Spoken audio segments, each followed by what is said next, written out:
the gap in right center field. Extra bases. Here comes Worth being waved around. The throw to the plate, and it goes through. Captured Snyder. The Phillies have tied the game. A year ago, the Phillies' outstanding record against the Mets, along with the Amaz's late-season collapse, pushed Philly into the postseason. This time around, it's been the Mets dominating the rivalry, 9-4 against the Titans this season, entering Tuesday with a slim half-game lead in the East. Trying to keep that going, Damian Easley, a big part of it in this ball game. Top two at the plate, Mets ahead 2-0. Easley with already one of the RBIs here, his sixth home run of the year. 4 for 5, 3 runs scored, 2 ribs for Easley, a double shy of the cycle, 3-0 Mets. Bottom two, Carlos Ruiz, the chopper. Check out Easley up the middle, making the fadeaway throw behind the bag. Nice scoop, Carlos Delgado, and Easley gets his man. Third inning, Fernando Tatis, who's been such a surprise this year for the Mets, taking Jamie Moyer for a ride.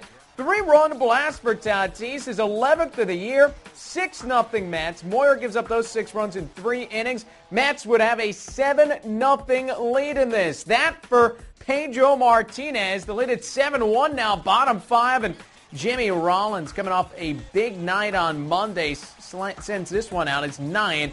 2-run blast, Phillies within 4. 2 batters later, it's Ryan Howard's turn. He goes opposite field for his NL-leading 35th.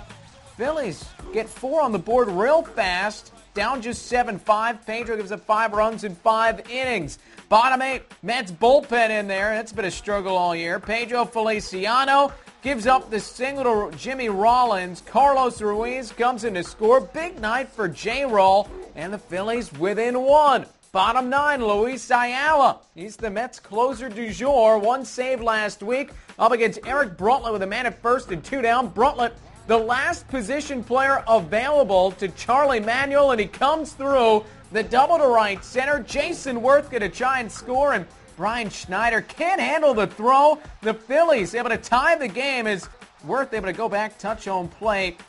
A 2-out, nobody on rally for the Phils to get it done and tie things up. The 10th blown 9th inning lead for the Mets this season. Bottom 11, bases loaded with Phils for Rollins, looking for his 6th hit of the night. Instead, just pops it up to David Wright, and the Phillies fail to score on Aaron Heilman in the inning. Bottom 13, Scott Schoenweis pitching for the Mets. Shane Victorino scored the winning run in extras on Sunday, igniting the rally. Down the right field line into the corner, and Victorino, there's a reason he's called the Flying Hawaiian, pulls in at third base with the triple to lead off the inning.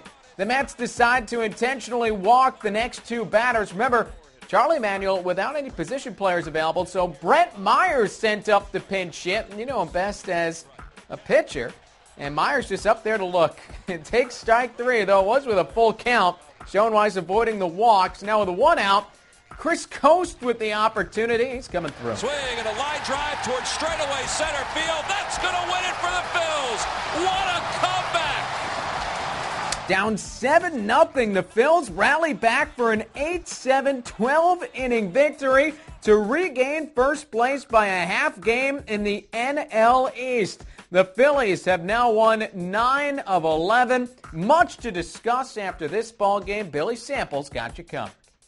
It's an interesting dichotomy that the Phillies, known for their hitting, yet the Mets have a higher team batting average, and the Mets, known for their pitching, yet the Phillies have a lower earned average. So it stands to reason that Ryan Howard, leading the league in home runs and RBIs, makes the key defensive play tonight, and Clay Condrey, the long reliever, got the base hit that sparked the Phillies' rally.